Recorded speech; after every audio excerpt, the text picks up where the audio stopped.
Epístola de Paulo aos Filipenses, capítulo 1, do versículo 27 ao 30. Todos encontraram? Amém? Vamos ler o texto sagrado.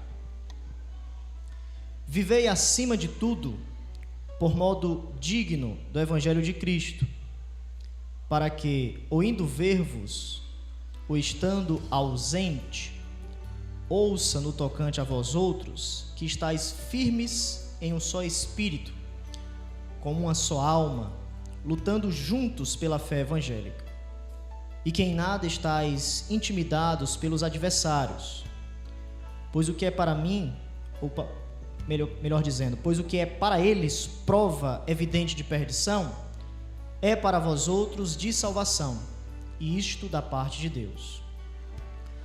Porque vos foi concedida a graça de padecerdes por Cristo, e não somente de crerdes nele, pois tendes o mesmo combate que vistes em mim, e ainda agora ouvis que é meu.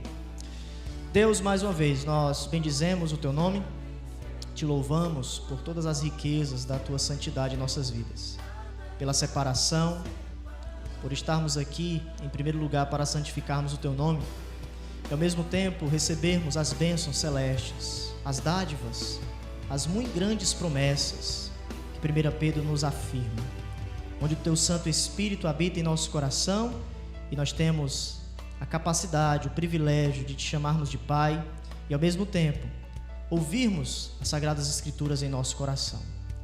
Te pedimos, ó Pai, que mais uma vez o Senhor continue nos abençoando diante dos cânticos maravilhosos que temos cantado, onde nós temos aquecido a nossa alma, mas também que o Senhor complete, através da pregação do Evangelho em nossas vidas, a palavra de Deus, essa inspiração, onde tem um propósito de nos educar, nos ajudar em todas as coisas, segundo a direção do Teu Santo Espírito. Ajuda a pregação, a exposição, o nosso ouvir, estarmos atentos para aquilo que o Senhor quer para cada um de nós. Nós te pedimos essas coisas, no nome santo de Jesus. Amém. Meus irmãos, tendo completado a notícia sobre a sua situação, que nós vimos nas pregações anteriores, Paulo agora aborda as necessidades dos filipenses. E ele começa, diante dessas necessidades, com a perseguição e o sofrimento que esses irmãos estavam passando. Os versículos 27 ao 30, nós temos essa perseguição externa. Depois, mais à frente, o apóstolo Paulo vai focar sobre a unidade cristã, capítulo 2, os versículos 1 ao 18. Portanto, os filipenses estavam enfrentando essa perseguição externa, que eles precisavam lidar com isso, e ao mesmo tempo, essa questão interna que o apóstolo Paulo mais à frente, na nossa próxima pregação, ele vai focar acerca da unidade cristã. O apóstolo Paulo vai nos mostrar que o Evangelho é central para ambas as seções. O Evangelho une todas as coisas, pois os filipenses, como nós vimos no capítulo 1, versículo 5, são parceiros, eles são cooperadores do Evangelho do apóstolo Paulo que ele recebeu. Então o Evangelho toca todas as áreas da vida e nós precisamos lidar tanto com as perseguições externas como questões internas que acontecem diante de nós, trazendo o Evangelho para que as nossas experiências possam ser sadias mediante o ensinamento do Santo Senhor Jesus Cristo. Então Paulo nos ensinou até o momento que todas as suas experiências, incluindo a prisão, serviram para o avanço do Evangelho. O versículo 12 começa com essa palavra progresso. A sua prisão progrediu ou teve essa contribuição para que o Evangelho pudesse expandir diante da soberania de Deus. Agora, nesses versículos que nós lemos, os versículos 27 ao 30, o ponto de Paulo é exortar esses irmãos a entenderem que o que eles estão passando, principalmente essa perseguição externa, contribui também para o avanço do Evangelho. E é por isso que ele vai iniciar o versículo 27, a importância de nós vivermos de maneira digna. Paulo pede firmeza a eles diante dessa perseguição, os irmãos estarem unidos para que eles possam progredir na fé, o Evangelho possa prosperar e eles caminhem de acordo com a santidade de Jesus Cristo. Diante disso, nós podemos dividir essa passagem de duas maneiras. Em primeiro lugar, os versículos 27 ao 28, nós temos a conduta adequada.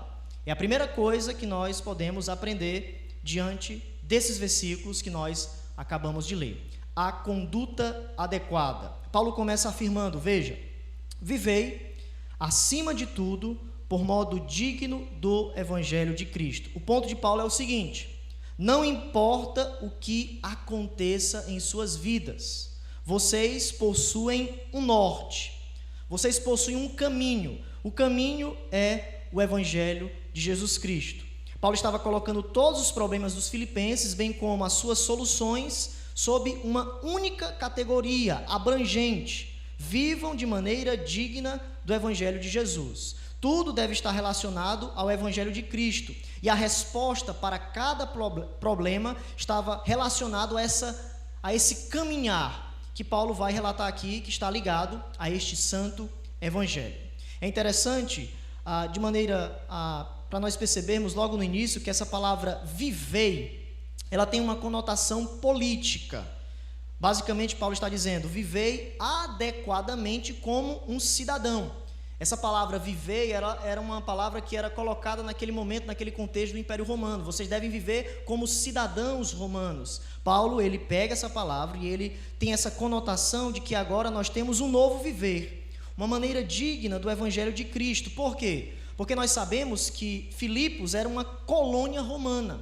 E naquele contexto, naquela época, ser uma colônia romana possuía inúmeros privilégios. Era uma honra certa localidade ser uma colônia. Então, muitos privilégios. A própria cidade de Filipos se orgulhava desse status. Nem toda a cidade tinha essa questão de ser uma colônia romana. Porém, quando o apóstolo Paulo está colocando essa percepção do evangelho de eles viverem, como muitos estavam colocando, nós vivemos como cidadãos romanos, Paulo ele vai colocar a importância de nós vivermos como cidadãos dos céus. O capítulo 3, versículo 20, os irmãos podem observar muito bem quando ele está fazendo o contraste daqueles que andam segundo as coisas terrenas e nós que andamos segundo o nosso Senhor, que aguardamos o nosso Salvador, o Senhor Jesus Cristo. O apóstolo Paulo ele vai dizer no capítulo 3, versículo 20, pois a nossa pátria está nos céus. Ele está contrastando as coisas terrenas. Os ímpios, eles vivem como cidadãos terrenos. Eles se orgulham do seu status romanos, nós somos um império, nós somos uma colônia.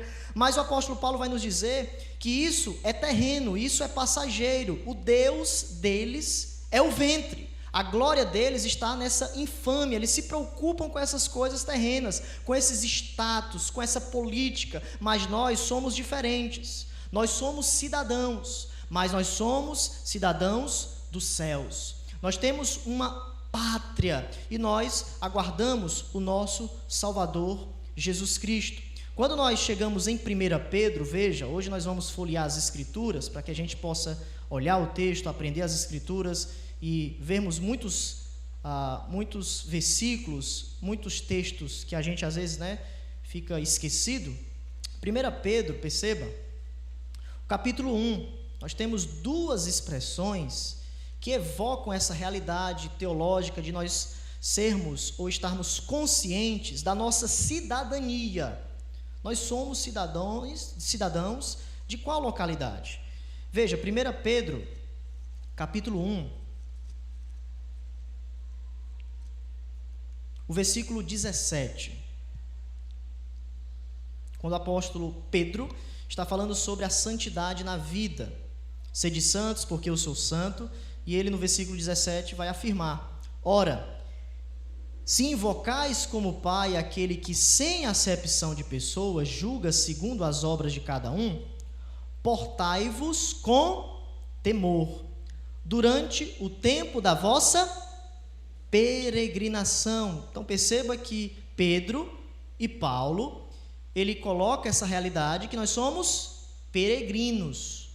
Nós não somos deste lar. Apesar de esta terra ser renovada futuramente, novos céus e nova terra, o apóstolo Pedro ele coloca essa percepção que nós estamos caminhando neste mundo, mas nós somos estrangeiros. Estamos peregrinando porque o nosso lar não é aqui.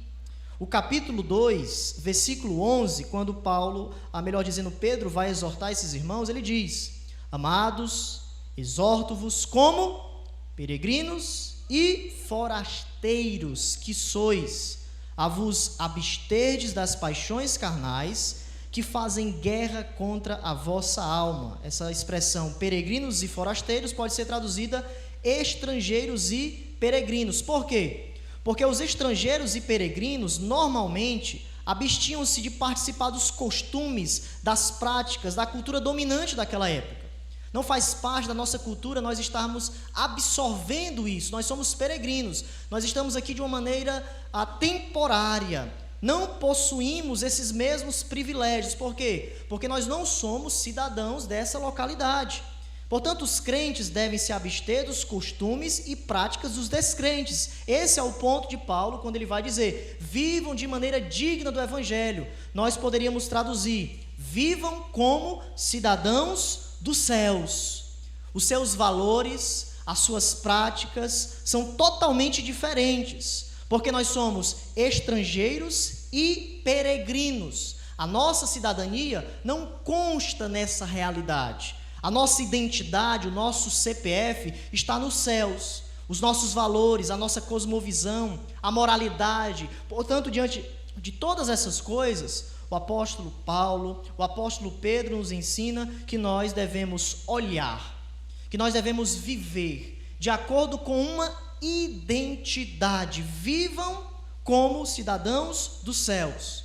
Paulo está nos lembrando, ou lembrando aquela congregação, de que eles devem olhar para Cristo e não para César, porque o modelo de comportamento moral, o modelo de estrutura para a nossa vida não está nessas coisas terrenas, mas está principalmente no reino de Deus. Jesus nos conquistou e por conta disso nós somos estranhos diante deste mundo tenebroso, este mundo ímpio, este mundo que não nos pertence. Portanto, nós temos uma responsabilidade dupla como cristãos. Quando vivemos nessa terra, em primeiro lugar, nós pertencemos ao reino de Deus. E por conta disso, nós devemos ser fiéis ao Senhor. E os nossos deveres nesta vida, nesta terra, devem estar pautadas nessa cosmovisão de vida de nós sermos cidadãos dos céus. Volte para Filipenses e veja que o apóstolo Paulo, ele vai colocar 4 áreas nas quais ele queria que esses irmãos progredissem como cidadãos celestes ou cidadãos dos céus. Filipenses,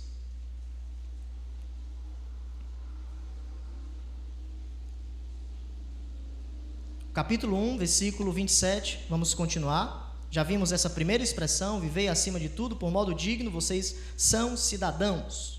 Agora a cosmovisão de vocês é guiada por essa nova realidade. Para que, ou indo ver-vos ou estando ausente, ouça no tocante a vós outros, e ele vai passar agora a relatar 4 áreas, que esses irmãos precisavam crescer como cidadãos dos céus. 4 áreas nas quais esses irmãos precisavam crescer. A primeira coisa, que estáis firmes. Essa expressão significa permanecer firme em Cristo em meio às lutas, às severas perseguições que virão sobre nós. Esses irmãos estavam sendo perseguidos e o apóstolo Paulo diz: vocês são cidadãos dos céus, estrangeiros e peregrinos, e vocês precisam permanecer firmes, mesmo diante da oposição, do sofrimento. O risco, do medo, do temor das autoridades não podem parar vocês. Vocês não podem ser intimidados pelos vossos adversários. Eles estão contra vós. Mas diante disso, vocês devem contra-atacar com a firmeza. Vocês devem permanecer fortes, seguros em meio às dificuldades. E nós lemos nessa noite a linguagem da armadura de Deus. Quando os irmãos, é só retornar ao capítulo 6, nos versículos 10 ao 13, quando o apóstolo Paulo está nos falando sobre sermos fortalecidos no Senhor, ele vai nos dizer no capítulo 6, nos versículos 10 ao 13: finalmente, sejam fortalecidos no Senhor e na força do seu poder. Ou seja, o que é que o apóstolo Paulo está nos dizendo? Nessa armadura de Deus, vocês não devem confiar na própria força. A nossa força nesta batalha vem do Senhor.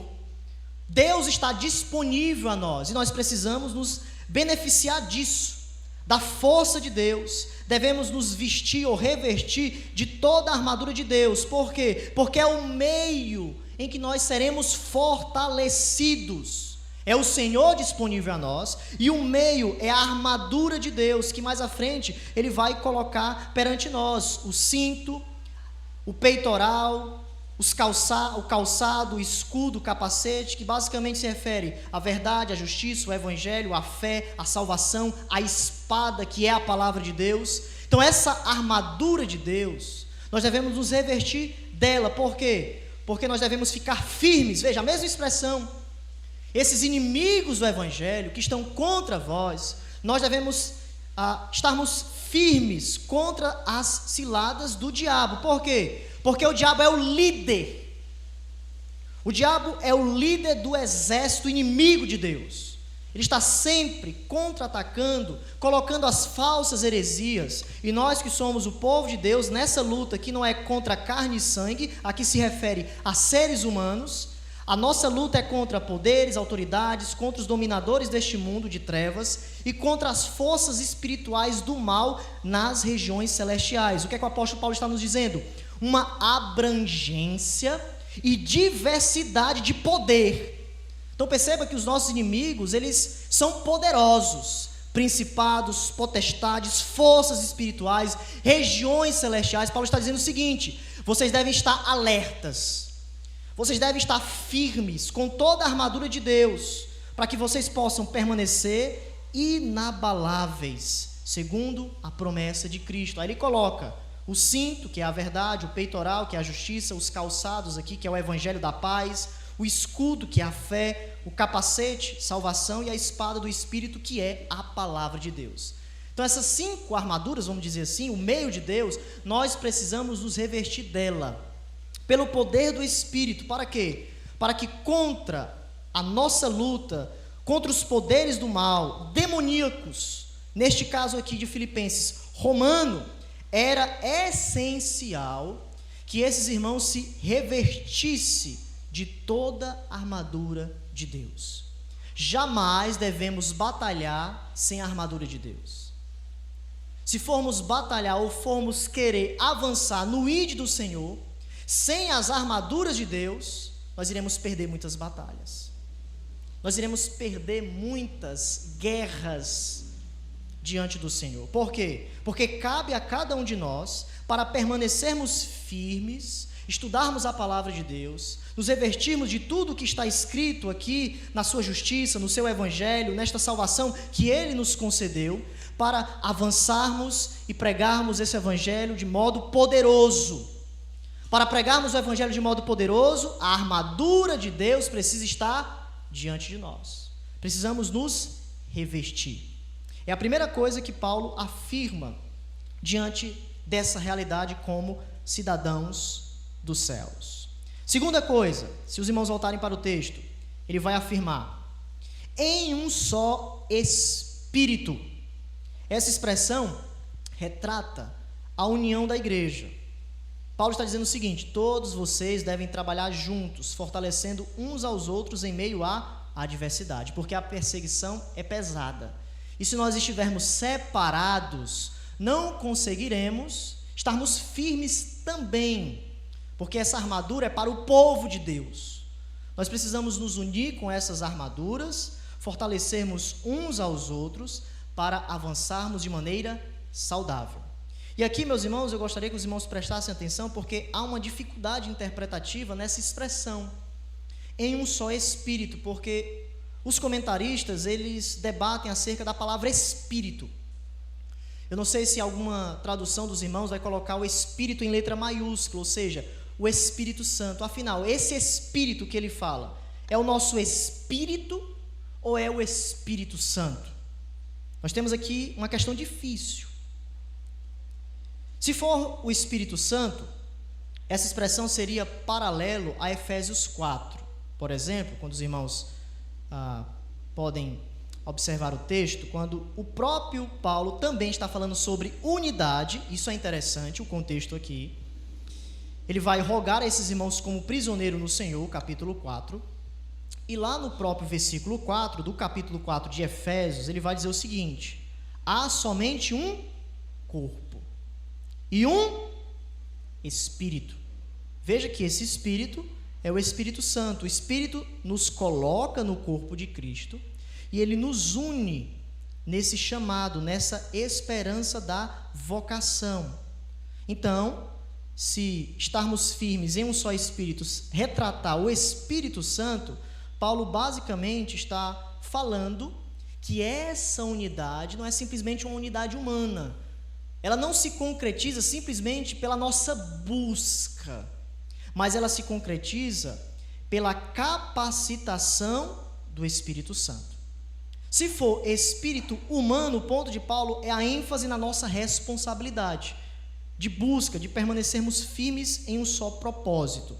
Eu, humildemente falando, particularmente entendo, por conta do texto de Efésios, que está na epístola da prisão, no próprio contexto dessa unidade, 1 Coríntios capítulo 12, verso 13, quando vai afirmar que todos nós fomos batizados em um só corpo através do Espírito. Provavelmente a tradução aqui teria que acrescentar o E em letra maiúscula. Paulo, a princípio, em primeiro lugar, o seu foco é o Espírito Santo.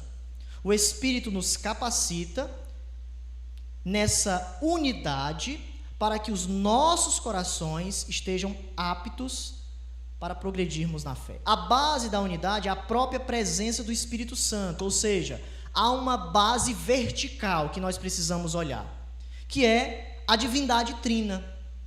Deus Pai, Deus Filho, Deus Espírito tem uma só essência. Através disso, da vida trinitariana, a nossa vida horizontal, uns para com os outros, o corpo de Cristo, onde o Espírito nos coloca nele, nós fomos batizados nele, nós temos a percepção, a consciência, a provisão de nós progredirmos na fé diante dos nossos inimigos. Se os irmãos voltarem para o texto de Filipenses, Paulo vai continuar com a terceira característica de nós progredirmos como cidadãos celestes. Como uma só alma, lutando juntos, unânimes pela fé evangélica. Então Paulo retrata os santos lado a lado aqui, fortalecendo-se, ajudando-se mutuamente enquanto enfrentava essa agressão, essa perseguição dos seus opositores. E por que essa questão de uma só alma, lutando juntos? Essa expressão, lutando juntos, pode ser colocada unânimes. Interessante isso. Unânimes não nas diferenças, unânimes no propósito maior. O Evangelho de Cristo, essa fé evangélica, porque nós somos diferentes.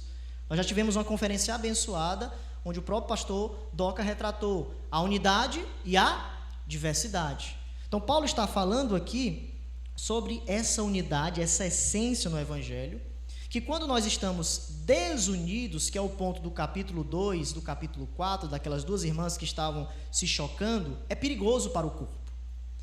É perigoso para o povo de Deus. Por quê? Porque desunião no que tange ao aspecto essencial, Paulo entende que é um presságio da nossa derrota. É um presságio da queda.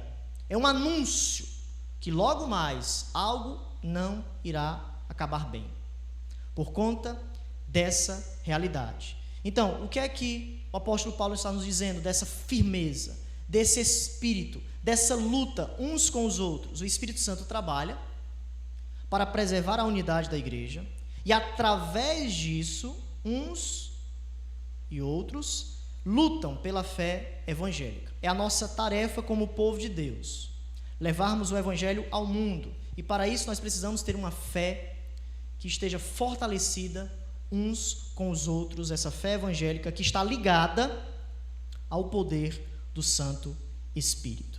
Quarto lugar, Paulo vai afirmar: devemos ser destemidos. Ele vai afirmar isso no versículo 28.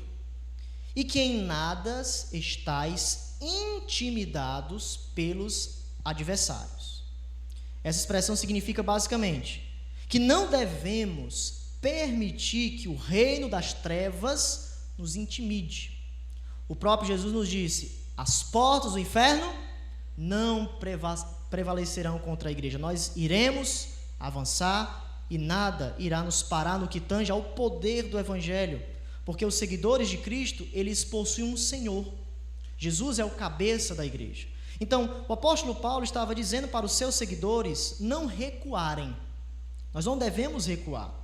Nós não devemos ficar assustados com esse tipo de perseguição, porque mais à frente ele vai afirmar que esse sofrimento é bênção, é um dom de Deus.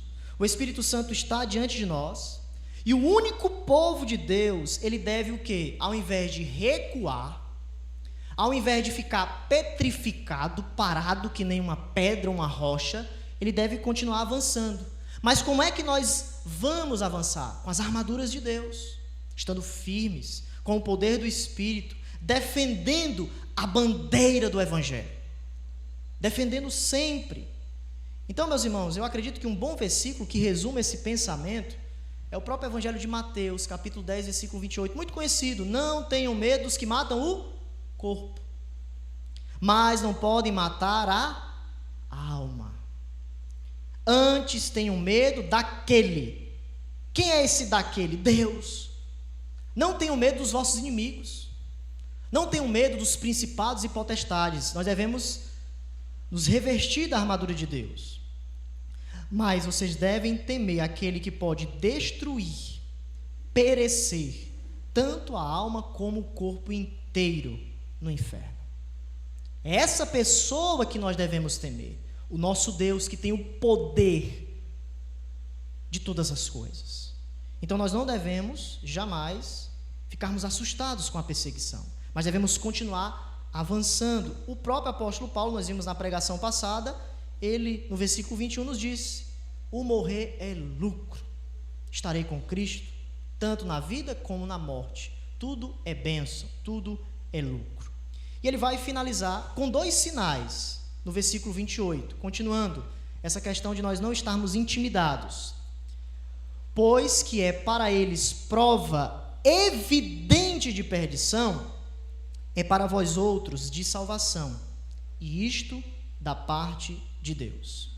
Mais uma dificuldade interpretativa aqui, e eu apenas resumo para os irmãos, para que os irmãos entendam, e eu tenho que ser honesto com o texto, para colocar a minha opinião, mas também os irmãos perceberem que há outras posições no próprio cristianismo. O que seria esse sinal de perdição? Nós temos 3 opções básicas. O sinal de perdição e salvação, esses 2 sinais, era para os crentes. Então alguns acreditam que Paulo está dizendo o seguinte: sinal de perdição e salvação é os crentes. Ou seja, através da perseguição, os crentes poderiam ser fortalecidos em saber que os incrédulos seriam punidos e eles seriam salvos. Então nós estamos pregando o Evangelho, nós não estamos sendo intimidados pelos nossos adversários. Por quê? Porque há um sinal para os incrédulos: eles serão punidos. Então os crentes reconhecem os 2 destinos. O destino dos ímpios é a condenação, o destino nosso é a salvação. Outra possibilidade que eu acho muito difícil, mas alguns defendem, é que Paulo esteja se referindo a ambos os grupos. Em que sentido? Os incrédulos, na sua cabeça, interpretaram a perseguição de eles estarem afrontando o povo de Deus como um sinal de destruição do cristianismo. A gente vê isso com o apóstolo Paulo. O apóstolo Paulo pensava que estava fazendo o certo. Ele estava lá com o seu zelo, perseguindo o povo de Deus. Mas Deus, Jesus Cristo diz: Saulo, Saulo, por quê? Me persegues. Então ele veio entender depois que aquilo que ele estava fazendo era incorreto. Então alguns entendem essa percepção de destruição, os crentes aqui entendendo que nós seremos salvos, mas esses incrédulos crendo eles que através da perseguição eles podem destruir esse cristianismo. A primeira é bem melhor diante do contexto, mas eu acredito numa terceira que podemos incluir nessa primeira que eu falei. Eu acredito que provavelmente a melhor maneira de compreender essa expressão, esses 2 sinais, é que a medida, e isso é muito importante, porque trata da nossa responsabilidade e cai bem no contexto da nossa vida de cidadãos. À medida que esses irmãos viviam o Evangelho de Jesus, nas 4 declarações anteriores que nós acabamos de ver, muitos descrentes iriam reconhecer ou se tornariam conscientes em algum momento que eles seriam punidos por Deus. Isso é muito fascinante quando a gente, mais uma vez, observa 1 Pedro. Veja um texto interessante. 1 Pedro, capítulo 2, lá no versículo 12, Pedro tem essa percepção de pessoas que são ímpias, mas com o nosso proceder, com a visitação de Deus, elas se tornarão conscientes do Evangelho de Jesus. É claro que nem todos irão se tornar conscientes, eles serão destruídos. Porém, nessa conduta do povo de Deus, vivendo como cidadãos, muitos perceberão que eles estão agindo de maneira incorreta. Veja o capítulo 2, 1 Pedro, versículo de número 12. Olha só, que interessante. Esses 2 resultados, esses 2 sinais, um sinal de mão dupla, destruição e salvação. Todos encontraram? Amém, irmãos? Vamos lá.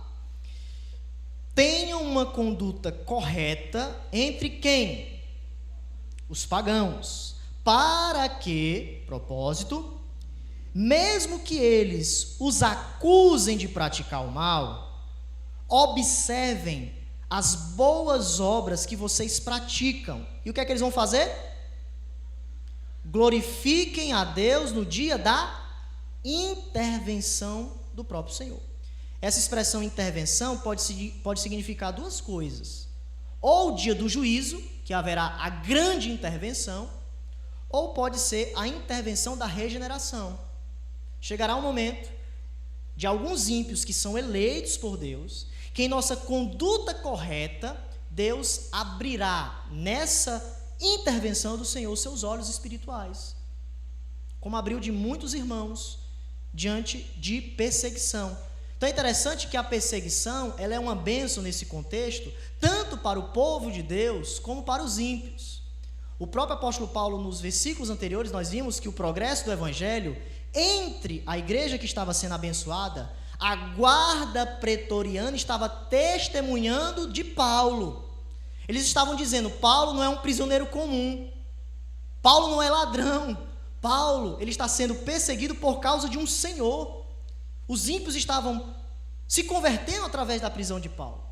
Então, acredito que na própria vida de Paulo, na vida aqui do contexto de sofrimento de 1 Pedro, cai ou encaixa melhor essa questão desse sinal de destruição e esse sinal de salvação, de que Pedro nos afirma que quando os cristãos praticam boas obras, os descrentes entendem melhor a graça transformadora do Evangelho. Os incrédulos são confrontados com a sua incredulidade, com o seu julgamento iminente. Por quê? Porque há um povo de Deus que vive de maneira contrária às suas próprias aspirações ímpias. Nós temos vários valores cristãos que são, podemos dizer, a grosso modo entendido tanto por crentes como ímpios, como coisas boas. A família, por exemplo, apesar de estar sendo atacada, ainda é uma coisa que muitos ímpios entendem que é um fundamento. É uma graça comum do Senhor, a família, a instituição. Então, muitos ímpios ainda, eles possuem esses lampejos do Evangelho na sua mente, apesar de eles não serem convertidos, mas que quando os crentes, eles possuem a salvação e nesse relacionamento com os descrentes, na nossa vida, o Evangelho é engrandecido. Eu acredito que esse é o ponto do apóstolo Paulo. O testemunho dos cristãos pode influenciar de tal forma que através dessa nossa percepção grandiosa do nosso Deus, desse relacionamento com os descrentes, muitos, como Pedro vai afirmar, chegarão ao arrependimento. Eles glorificarão a obra do Senhor. A vida cristã fiel engrandece o poder do Evangelho de Jesus. Isso é muito importante. nessa questão, como certa feita, em um momento que nós estávamos com a sociedade masculina, podemos dizer um mini retiro, nós focamos muito, e a gente observa o evangelho, o marketing, por exemplo, essa visibilidade. O evangelho, ele deve ser visto. O evangelho é marketing puro, é o evangelho visual. O que é o evangelho visual? É o nosso testemunho, é a forma como nós nos colocamos, nos postamos, como nós pronunciamos, como nós nos comportamos nas redes sociais, como nós nos vestimos, como nós andamos nessa vida. Tudo isso redundará de maneira correta glórias para Deus. Como nós educamos os nossos filhos, como nós vivemos o santo evangelho, pode influenciar. E esse é o ponto de Pedro no contexto de sofrimento. Vocês não devem se irar contra eles, mas vocês devem viver o evangelho. Por quê? Porque muitos glorificarão ao Pai que está nos céus. Volte para Filipenses.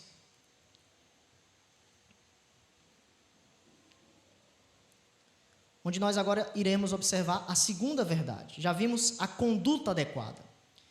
Versículo 28 e 29. Agora, versículo 29 e 30, a segunda verdade é o dom do sofrimento. É a segunda verdade.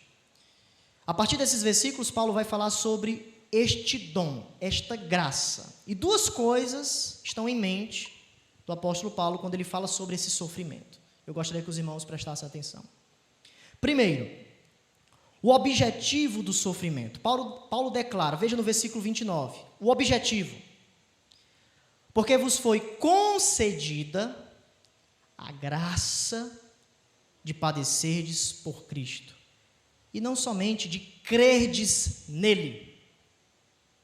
O ponto de Paulo com esse versículo é nos afirmar que a salvação não significa a cessação do sofrimento, mas aponta antes para um triunfo sobre o sofrimento. Nós iremos padecer, é o ponto de Paulo, até Jesus voltar. O sofrimento é apresentado aqui não como um acontecimento trágico, é muito interessante isso, mas como uma graça de Deus. A união com Cristo, e os irmãos não devem esquecer isso. A união com Cristo implica em sofrimento. A nossa comunhão com Jesus implica em salvação. Amém? Mas a nossa comunhão com Jesus também implica em sofrimento.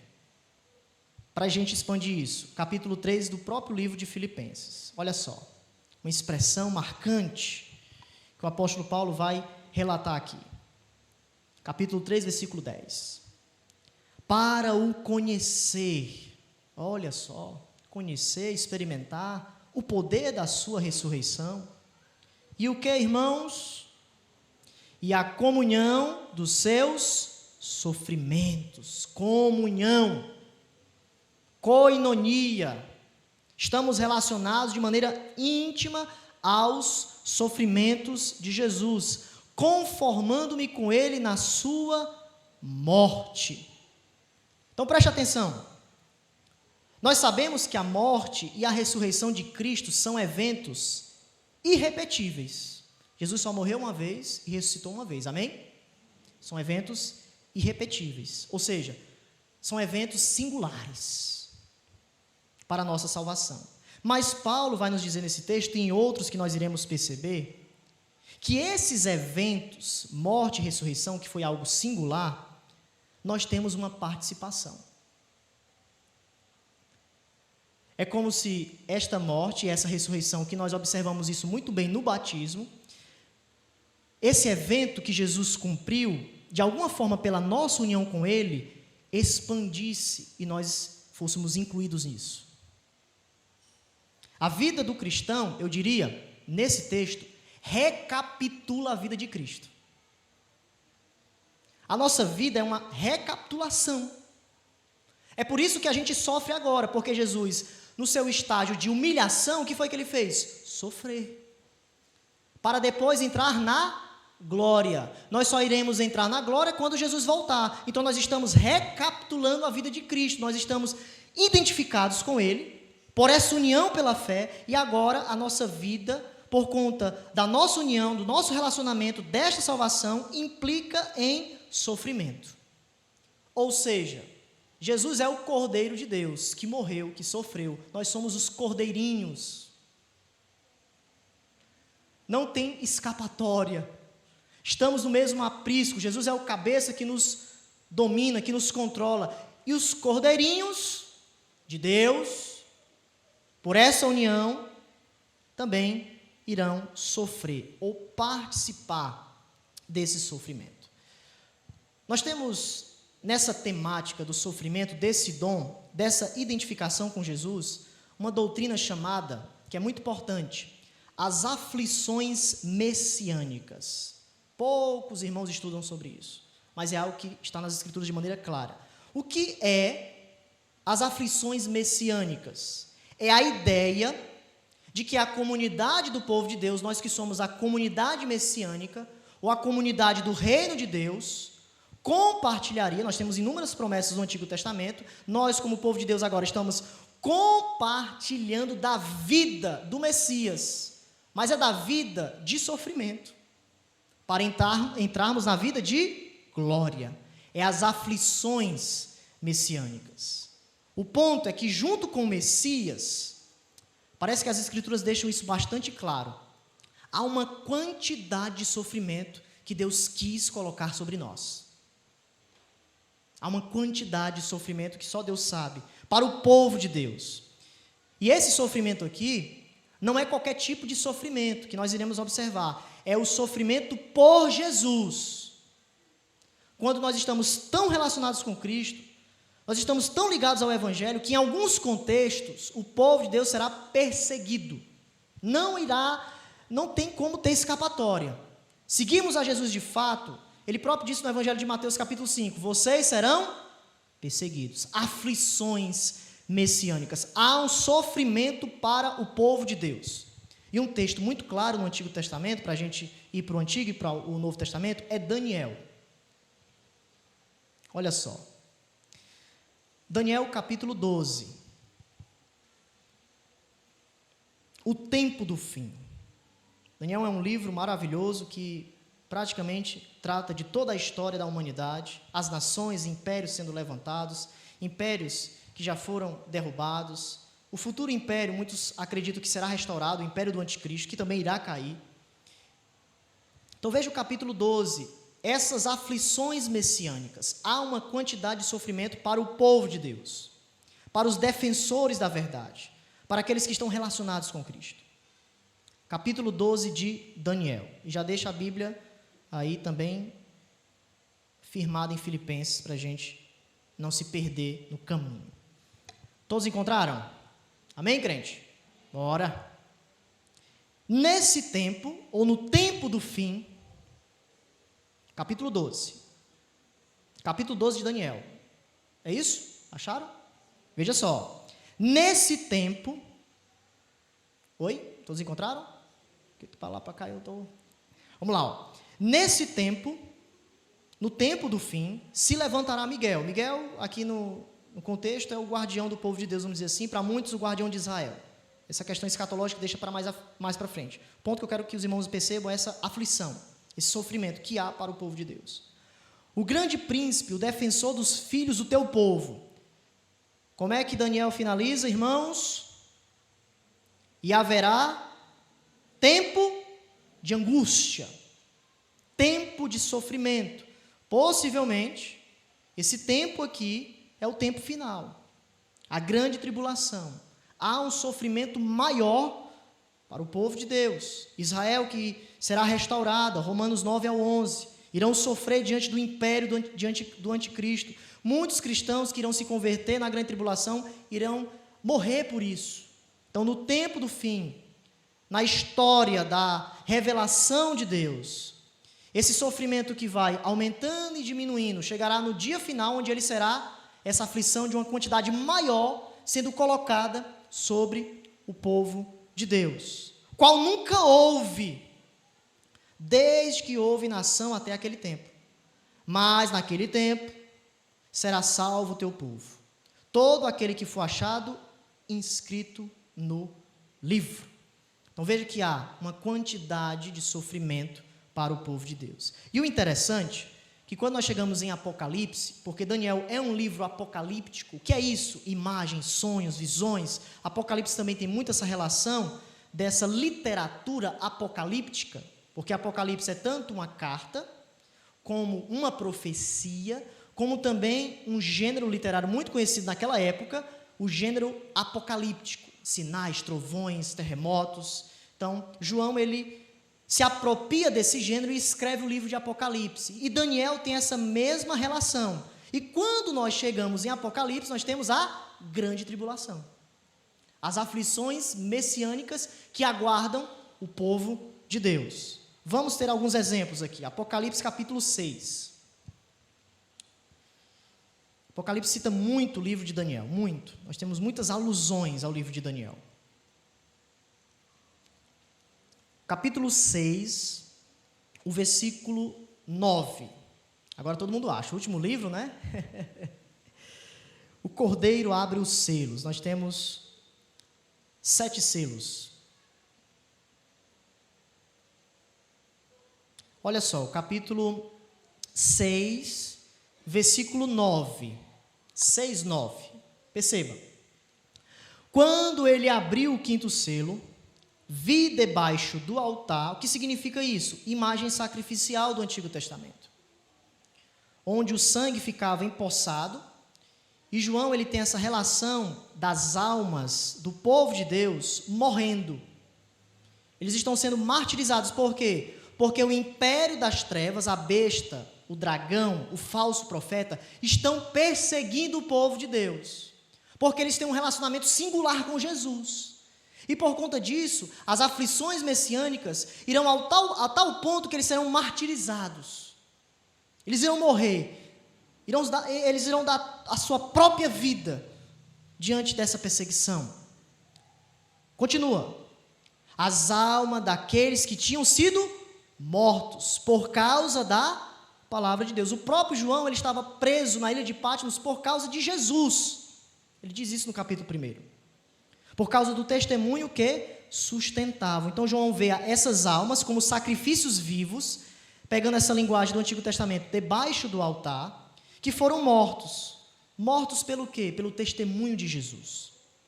Eles são mártires cristãos. E o interessante, no capítulo 13, mais um texto para a gente identificar essa realidade, no versículo 7, veja. Capítulo 13, versículo 7. A besta que emerge do mar. Capítulo 13, versículo 7. Apocalipse é um livro fascinante. Se Deus quiser, um dia pretendo expô-lo. 13, 7. Foi-lhe dado. Essa expressão, foi-lhe dado, significa foi dado o poder. Olha só a soberania divina. Deus, pela sua permissão, pelo seu controle soberano, ele permitiu para que a besta, falso profeta, Satanás, tenha poder nesse contexto, para quê? Para que pelejasse contra os santos e os vencesse. Então, a oposição básica da besta ao povo de Deus está sob o controle soberano de Deus. Há uma aflição messiânica, e nós sabemos que mais à frente, no capítulo 19, os inimigos de Deus irão sofrer uma grande derrota. Porque o povo de Deus precisa passar por esse sofrimento. É o ponto de João, é o ponto do Senhor para as nossas vidas. Ele quis que fosse assim. É a comunhão dos sofrimentos de Cristo. Portanto, apesar de o martírio ser a derrota dos crentes, tudo está diante da vontade de Deus. Não tem como nós fugirmos disso. Haverá algo muito pior do que nós já sofremos nesse exato momento. Porém, nós cremos que no fim, Deus se manifestará com poder e grande glória. Então, aplicando agora em todas essas realidades, esse contexto de Paulo, os sofrimentos do povo de Deus fazem parte do nosso chamado messiânico. Significa justamente isso, estar em Cristo é nós sofrermos. E como eu falei, não é um sofrimento geral, não são doenças, não são problemas econômicos, mas um tipo específico de sofrimento. É por Ele. É por meio dele, é em nome de Jesus, é estarmos aptos, capazes de, não importa o que aconteça amanhã, sermos humilhados como Cristo foi, sofrermos calúnias por Jesus, por causa do nosso relacionamento com Ele. Então, basicamente, o argumento de Paulo, em Filipenses 1:29, é que crer em Cristo verdadeiramente, estarmos identificados com Ele, irá produzir sofrimento em alguma medida. Não sabemos o que pode acontecer amanhã, mas essa comunhão, ela está ligada a essa declaração de sofrimento. O próprio Jesus disse em João capítulo 3, vou ler para os irmãos, versículos 19 e 20, a luz veio ao mundo, mas os homens amaram mais as trevas do que a luz, porque as suas obras eram más. Porque eles praticam o mal e eles odeiam a luz. Sofrer por causa de Cristo é parte do nosso chamado, não esqueça disso. Não é acidental. Eu diria, é um dom de Deus. É algo gracioso. É uma honra nós sofrermos por amor de Jesus. Filipenses continua, volte para lá, para a segunda coisa que Paulo tem em mente sobre esse sofrimento. Primeiro, o objetivo. Segundo, o modelo para a luta. Paulo finaliza, pois tendes o mesmo combate que viste em mim, versículo 30. Ainda agora ouvis que é o meu. Então veja que Paulo ele relaciona essa perseguição desses irmãos com o seu sofrimento. Nós temos essa identificação com o povo de Deus e Paulo queria que os crentes soubessem que eles não estavam sozinhos. Eles não foram os primeiros a passar por algum tipo de sofrimento por causa de Jesus, mas eles possuíam o mesmo combate do apóstolo Paulo. Não foi isso que aconteceu na segunda viagem missionária, quando Paulo pregou o evangelho em Filipos? O que foi que aconteceu? Perseguição. Eles foram presos, açoitados. Eles estavam louvando a Deus. O carcereiro, e agora o que é que eu posso fazer? Meu Deus, eu vou me suicidar, eu vou me matar. Não, calma. Crê no Senhor Jesus, será salvo tu e a tua casa. Então, eles observaram na própria experiência de Paulo, nesse combate, que ele sofreu.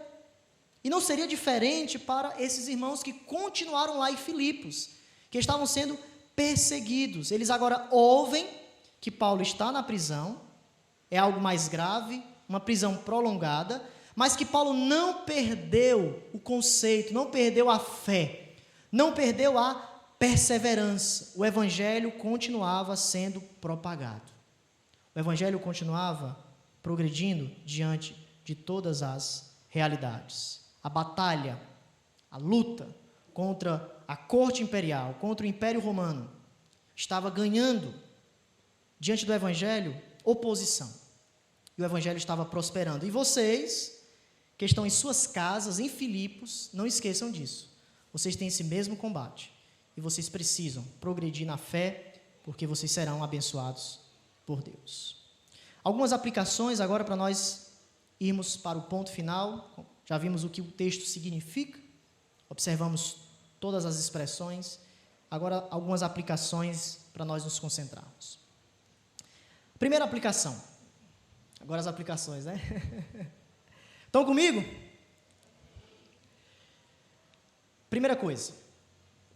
Precisamos caminhar pela fé evangélica. É a primeira aplicação que nós podemos observar nesse texto. Paulo pede aos filipenses que vivam uma vida digna do evangelho, que caminhem de tal forma que a sua mensagem seja incorporada, ou seja, atualizada nas suas atividades diárias. Porque é somente o poder do evangelho que pode trazer essa realidade de pessoas se convertendo, a capacidade do evangelho de Jesus em nossa vida, esse caminhar pela fé evangélica, ou seja, uma nova vida foi nos entregue. Nós temos uma nova história. E Paulo, ele coloca de maneira bastante enfática que o ser precede o fazer. A primeira coisa que Paulo nos ensina é se nós estamos no evangelho. Vivam de maneira digna, ou seja, vocês já foram conquistados por Jesus. Agora vocês precisam praticar. As ações de um crente crescem a partir de sua nova vida em Cristo. Sermos cristãos ou confessarmos o evangelho nos obriga a caminharmos dentro de certos limites. Você está aqui nessa noite e você está limitado. Você não pode fazer o que quiser. Jamais. Porque nós caminhamos de acordo com um norte, uma direção. É os limites morais do cristianismo ou do evangelho de Jesus. Essa ética estabelecida em Cristo. O foco do crente agora é viver a sua justiça. A justiça de Cristo. E eu acredito que duas metáforas bastante influenciadoras, que todos nós conhecemos em Mateus capítulo 5, versículos 13 ao 16, nos ensinam isso. Vocês devem ser sal e luz. A influência dos crentes na sociedade. Ela é tanto negativa porque ela controla ou ela posterga o mal, mas também ela é algo positivo, luz, influenciar. E para nós influenciarmos essa sociedade, nós precisamos viver o evangelho, com poder e autoridade, a verdade de Cristo, essa relação com o Senhor, de que nós estamos declarando para o mundo que a nossa vida pertence ao Senhor. Não apenas com os lábios, mas com a vida. O evangelho é sobre o amor, portanto, deveríamos ser conhecidos como pessoas amorosas. O evangelho é sobre justiça, portanto, deveríamos ser pessoas em busca de justiça. O evangelho é sobre vida, portanto, devemos demonstrar vitalidade, alegria visível em nossos relacionamentos, em nossas reuniões, porque o evangelho é isso. O evangelho nos conquistou e nós devemos viver de maneira digna deste evangelho. Segunda aplicação. Precisamos caminhar pela novidade em Cristo. Precisamos caminhar pela novidade em Cristo. Infelizmente, muitos possuem uma visão limitada de salvação. Resumem ela apenas como perdão de pecados. Em que sentido? Nessa frase, o perdão é bênção. Eu só quero que os irmãos façam essa relação. Cristo me salvou.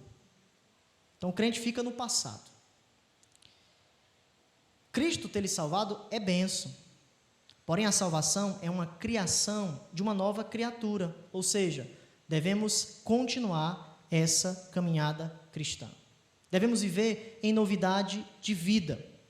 Eu gostaria de utilizar, diante dessa novidade de vida, a analogia do casamento com a nossa salvação. O dia do casamento é repleto de alegria. Meses de planejamento para tornar esse dia tão especial. O marido canta, outros choram, não é isso? Nesse dia especial, nesse dia marcante. Outros fazem declarações, nós temos fotos, vídeos que capturam esse evento peculiar. O noivo sorri tanto, eu particularmente era assim, né? O noivo sorri tanto que o maxilar no outro dia fica doendo. Fica, né? Que nem o nosso amigo Carlinhos. É um evento marcante. Nós fazemos um juramento, trocas de aliança.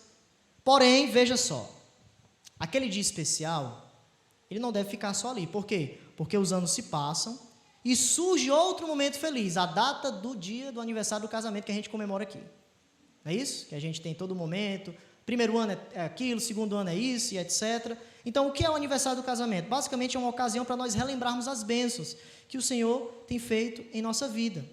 E da mesma forma, quando o crente experimenta o início da fé cristã, que a gente viu muito bem isso no batismo, que é o início da caminhada cristã, onde a gente comemorou, a gente bateu fotos, vídeos, batemos palmas, fazemos declarações de que confessamos a Jesus como nosso Senhor e Salvador de nossa vida, somos desafiados a tomar a nossa cruz. Nós precisamos entender que como o casamento traz aos noivos uma vida de casado, o perdão dos pecados, ou Cristo me salvou, nos leva a uma liberdade para vivermos uma vida sem pecado. Para vivermos uma novidade de vida. Dito de outra forma, assim como o casamento é mais do que o dia daquele momento especial, a salvação também não se trata apenas do dia em que você foi salvo. A salvação engloba mais do que isso.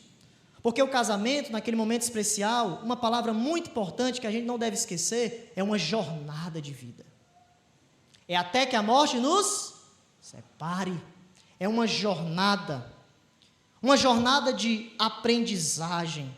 Ao longo da vida, é você servir a outra pessoa, que é algo misterioso que você ainda não conhece, porque você só vai conhecer quando você entrar no lar. Eita, era desse jeito? Agora, meu patrão, é até que a morte separe. É uma jornada de submissão, é uma jornada de nós deixarmos as nossas opiniões muitas vezes para que o lar possa permanecer. Não ficou só lá, deve continuar. E da mesma forma, meus irmãos, é a nossa aliança com Jesus. Nós fomos chamados por Ele, nós temos uma aliança com Ele, Deus nos aceitou através dEle, e naquele dia nós começamos a nossa jornada. A nossa jornada não acabou no passado. A nossa jornada continua. E como é que ela continua? Outra palavra muito importante: relacionamento. É uma jornada, é um relacionamento profundo. É tanto que o casamento, essa relação de Cristo com a igreja, uma só carne, é uma relação profunda, ou seja, deve acontecer momentos de recomeços. Recomeçarmos com Cristo, pedimos perdão pelos nossos pecados, termos momentos de palavras de confissão, momentos que nesse relacionamento com Cristo a gente possa dizer: Senhor, o meu coração está agarrado a esse pecado, e eu não consigo fugir disso, Senhor, eu tenho uma aliança contigo, e eu te peço, ó Pai, que naquele dia, quando eu confessei os meus pecados, que nesse momento o meu relacionamento seja vivo, seja um relacionamento governado pela fidelidade de Cristo, tanto em nosso coração, em nossas atitudes, em nossa mente. Eu diria, é um relacionamento reacendido pelo poder do Espírito, constantemente. Se não for assim, meus irmãos, nós ficaremos apagados. Estaremos aqui, estamos aqui, em outros momentos cantaremos, mas é uma coisa pobre de alma, pobre de espírito, e nós precisamos do Santo Espírito em nossa vida, para que esse relacionamento que um dia nos conquistou, retorne em nossa vida, retorne ao ponto de nós sermos governados de maneira singular, de maneira que de fato faça sentido para a nossa vida. Segunda aplicação, nós vimos novidade de vida. Terceiro, nós estamos finalizando. Precisamos caminhar juntos, precisamos caminhar pela fé em novidade de vida, mas também em comunidade. O apóstolo Paulo diz: estai firmes, uma só alma, lutando com um só propósito. Isso não significa que nós devemos pensar da mesma maneira sobre pontos específicos, secundários de doutrina, não é esse o ponto, mas exige de cada um de nós que nós tenhamos uma paixão singular pelo avanço do Evangelho. Esse é o ponto. O que o Evangelho nos quer para cada um de nós. E para que isso funcione, os cristãos devem confiar uns nos outros, de maneira digna do Evangelho, sermos pessoas dignas de confiança, devemos pensar ou termos misericórdia uns com os outros, sermos crentes fiéis, cheios de graça, sermos pessoas que não somente olham para os nossos defeitos, meus irmãos, porque nós pecamos. Paulo vai dizer: eu sou o principal dos pecadores. Não esqueça, eu cometo pecados da mesma forma dos irmãos, eu sou de barro. Eu participo, eu sofro ansiedade, depressões em muitos momentos igual vocês, porque eu sou um ser humano. Todos nós temos as mesmas dificuldades. E a gente precisa olhar uns para os outros e caminharmos juntos, nos revestindo de amor, de palavras encorajadoras, de esquecermos um pouco o defeito e puxarmos essa pessoa para o nosso lado, ao ponto de a gente ver o positivo. Vamos trabalhar com o positivo. Vamos juntos lapidarmos esses defeitos uns com os outros, ferro afiando ferro. Provérbios nos diz isso, essa amizade cristã. Paulo nos lembra que essa unidade não é superficial, ela é espiritual. E se ela é espiritual, ela é real. Eu creio nisso. Eu creio de toda a minha vida. Por mais que ela não seja completa, mas no fundo dos crentes deve haver essa percepção, porque é algo espiritual, o Espírito está em nós. Não é a união do mundo, que busca os seus prazeres, que busca uma união para receber aplausos, não. Nós estamos nos unindo porque Cristo nos uniu, nos conquistou, e nós compartilhamos a mesma fé, as mesmas dificuldades, as mesmas questões. Nós devemos sempre nos lembrar disso, meus irmãos. A unidade cristã é cristã, não é carnal, é espiritual.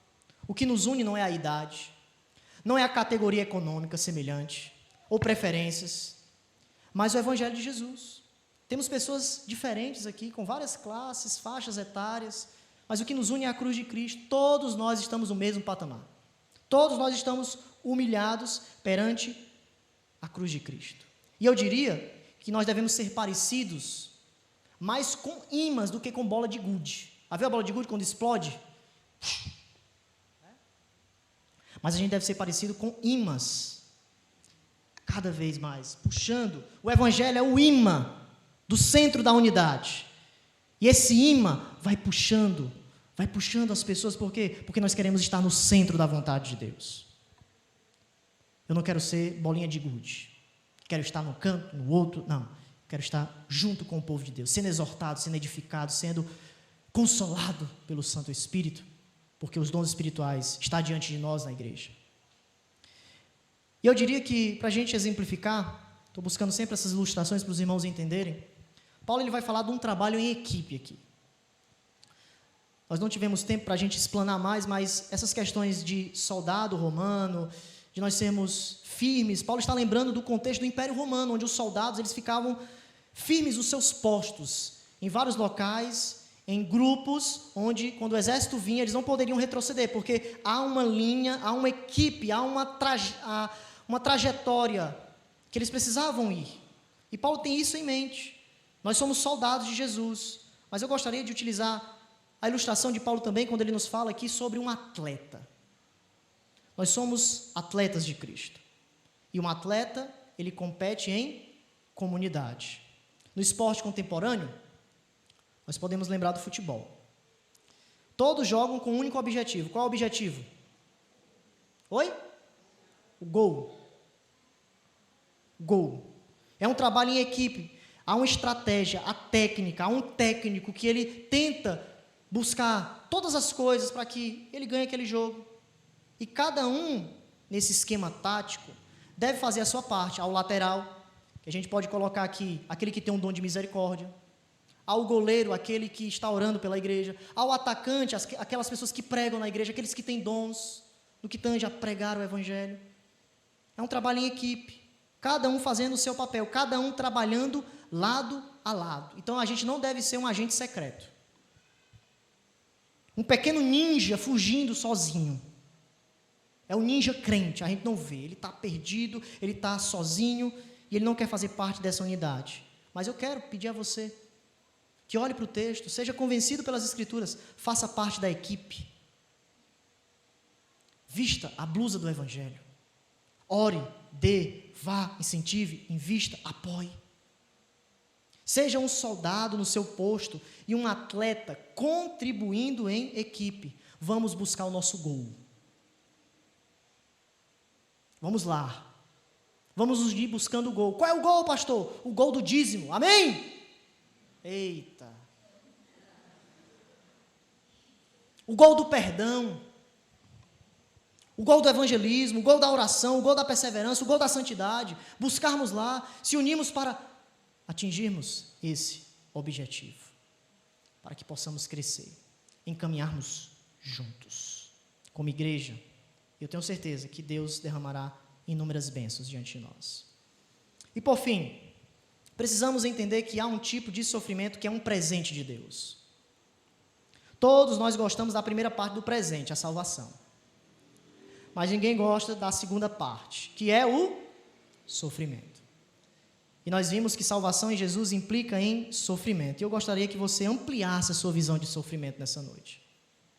Há vários tipos de sofrimento. Um decorre do pecado, outros sofrimentos de doença pela soberania divina, mas há um tipo singular de sofrimento que é as provações quando nós confessamos verdadeiramente a Jesus. Este tipo de sofrimento testa a nossa determinação e revela a nossa autenticidade. Permite-nos calcular o custo de seguir a Cristo. Esse tipo de sofrimento é como uma arma no arsenal cristão. Nós temos vários arsenais.